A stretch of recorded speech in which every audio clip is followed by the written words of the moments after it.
road ended abruptly, giving way to an old cobblestone path that led into the village. I had read about it in a tattered travel journal, a place long abandoned, left off maps, and whispered about by locals. As I stepped onto the path, a chill ran down my spine. The air was thick, heavy, almost suspended, like time itself had slowed. Houses stood in various states of decay. Roofs sagged, windows were broken or boarded up, and gardens had grown wild, tangled with weeds and thorny vines. The silence was deafening. No birds, no insects, no distant sounds of life. Only the crunch of my boots on the stones beneath me. And then I noticed it, clock faces frozen at different times. One in a square tower stopped at midnight. Another above a bakery hung at 3:15. The hands didn't move. I touched one, half expecting it to tick. Nothing. The air felt colder, and the shadows of the building stretched unnaturally long, even though the sun hung high. I walked further, curiosity driving me despite the unease settling in my chest. Every house I passed had signs of recent abandonment, pots still on stoves, chairs tipped over, a single shoe on a doorstep. It was as if the villagers had simply vanished mid-action. A soft wind whispered through the streets, carrying fragments of voices, like echoes of conversations long ago. I caught phrases, laughter, hurried greetings, the squeak of a rocking chair, but each time I turned, the streets were empty. Then I saw it, a shadow darting across the square, quick and silent. I froze. Another figure appeared, faint at first, then clearer, a child running toward a doorway that no longer existed. I raised my flashlight, but when its beam hit, the figure vanished. The village felt alive, yet dead. Time was broken here. Even as I moved, everything around me seemed paused, yet in constant, subtle motion. Leaves hung in the air, barely trembling. A swing in a long-abandoned yard creaked as if pushed by an invisible hand. I approached the old church at the center. Its doors were slightly ajar, moving as if breathing. I could hear whispers inside, soft, hurried, overlapping, almost welcoming. I stepped closer, and the whispers merged, forming a chilling message. You should not be here. Time does not forgive. Every step I took felt heavier. The sun's position didn't change. Shadows didn't move naturally. Even my own reflection in a cracked mirror propped against a wall seemed delayed, slightly behind my movements. Panic began to creep in, yet fascination kept me moving forward. From a distance, I saw a figure standing on the edge of the village, shrouded in mist. It beckoned, then vanished when I tried to approach. The entire village was playing tricks, warping reality, bending time in ways my mind struggled to comprehend. I had come to explore a forgotten place, but it was clear that this village was no ordinary ghost town. It was suspended, trapped in a moment, living yet lifeless, a pocket of time frozen, waiting, watching.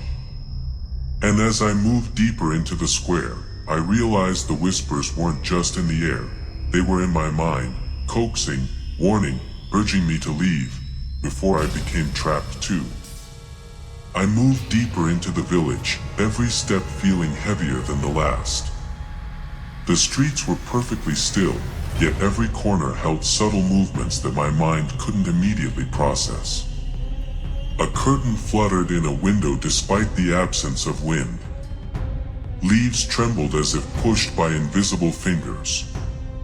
The village was alive, yet frozen, a paradox that made my chest tighten with unease.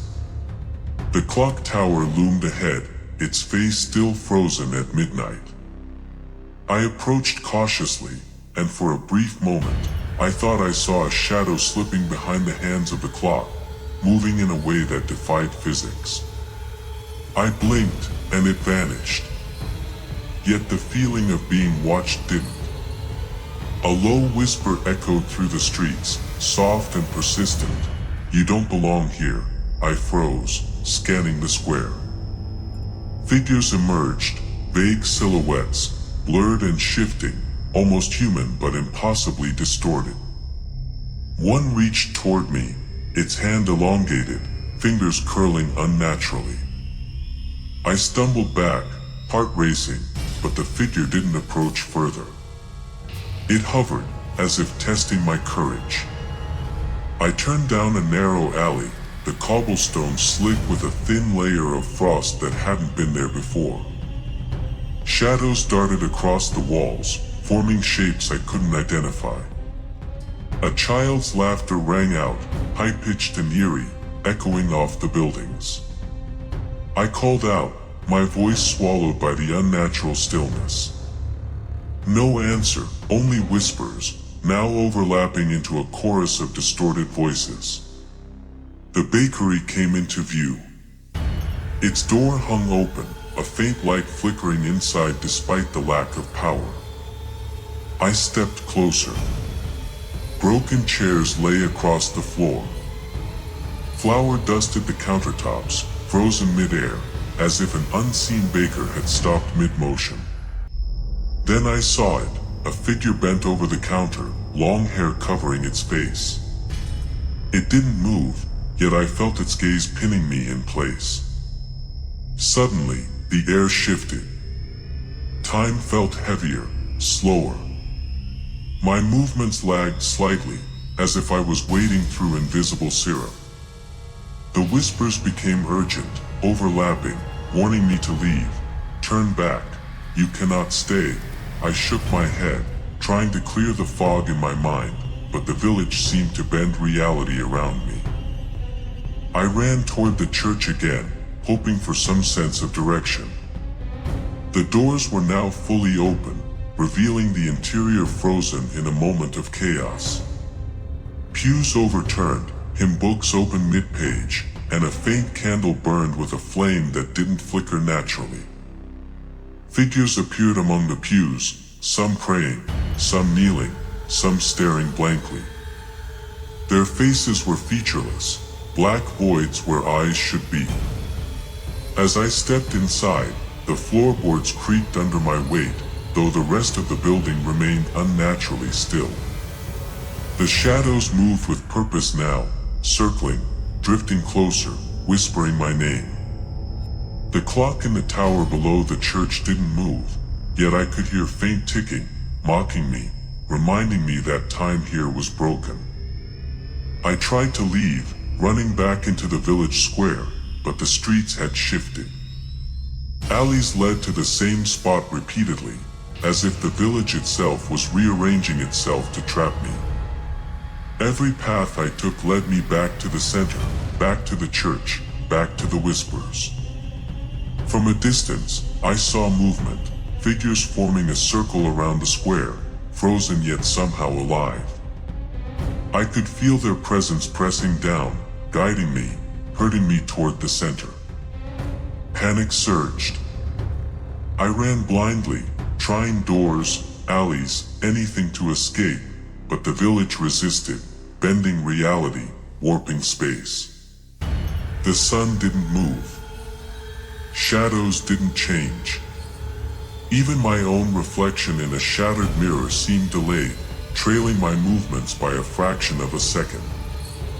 I realized then that the village was sentient. It didn't just hold ghosts. It held time itself, manipulating it, bending it, trapping anyone who dared enter. A figure emerged from the fog, a tall, featureless being, darker than any shadow, radiating cold. It hovered above the cobblestones, stretching toward the sky. The whispers merged into a single voice, deep and resonant. You cannot leave. You are ours. I ran toward what I thought was the edge of the village. The houses twisted subtly, streets bending, paths looping endlessly. Every step forward was mirrored by an impossible movement behind me. Shadows flickered, stretching, contorting, their whispers growing louder, more insistent. I stumbled into the old fountain at the village square. Water, frozen in mid-splash, reflected the distorted shapes around me. Figures pressed closer, their whispers echoing in my mind. The village wasn't just frozen in time, it was alive, watching, feeding on the fear of anyone trapped inside. I realized then that escape wouldn't be simple. The village was patient, cunning, and relentless. It could stretch hours into minutes, days into seconds, bending perception, warping reality, ensuring that anyone who entered could never truly leave. Every breath I took was heavy. Every heartbeat echoed unnaturally. I was surrounded, enclosed, trapped in the frozen snapshot of the village, and I knew the worst was yet to come. I stumbled through the frozen streets, every step weighed down as if the village itself was pulling me back. Shadows clung to walls, stretched across cobblestones, and danced just beyond my vision. The whispers had grown into a chorus, urgent, mocking, beckoning. A figure appeared ahead, a tall, featureless being, darker than night, hovering slightly above the ground. Its presence radiated cold, and every instinct screamed to flee. The whispers merged into one deep, resonant voice. You belong here. Time does not release. I ran blindly, turning down alleys that twisted unnaturally. Every corner led back to the square. Houses that had been to my left moments ago now appeared to my right. The village had become a labyrinth, a trap, a frozen cage alive with malevolent intent. The clock tower loomed above, its hands frozen, yet I could hear a slow, rhythmic ticking. With each tick, the shadows around me stretched and quivered, forming grotesque shapes.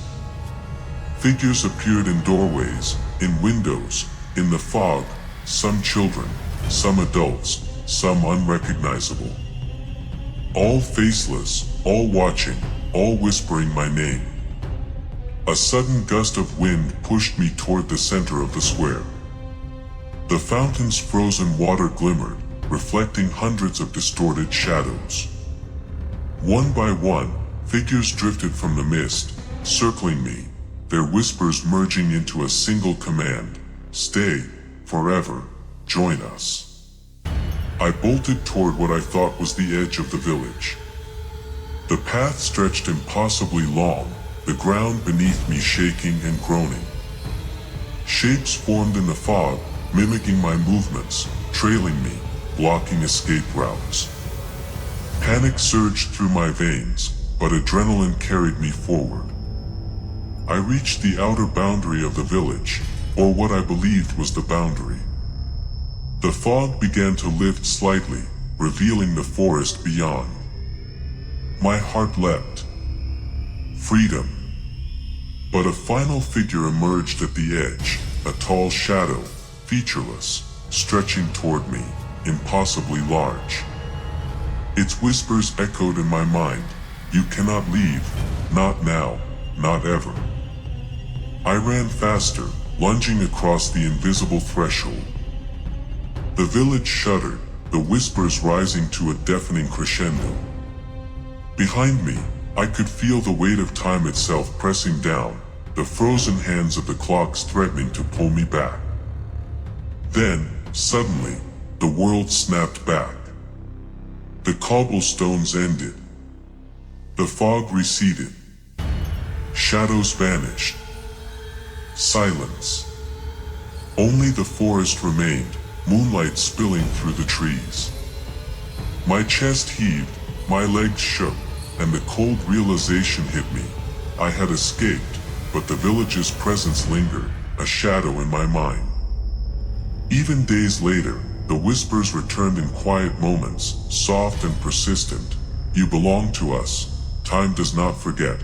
I could feel the pull whenever I thought of that place, the frozen streets, the faceless figures, the weight of time that tried to trap me. The village remained on the map in no guidebook, no travel site, no memory but my own. Yet I knew, if I ever stepped back, it would reclaim me, freezing me in its suspended nightmare forever. I walked away from the forest and the village, glancing back one last time. The mist lingered in the distance, curling like smoke over rooftops. And though I was safe, I carried the knowledge with me, the horror, the whispers, the inescapable grasp of a place where time had no mercy. If this chilling journey through the forgotten village gave you goosebumps, don't forget to like, share, and subscribe for more haunted locations, time-bending horrors, and eerie stories that stay with you long after the screen goes dark.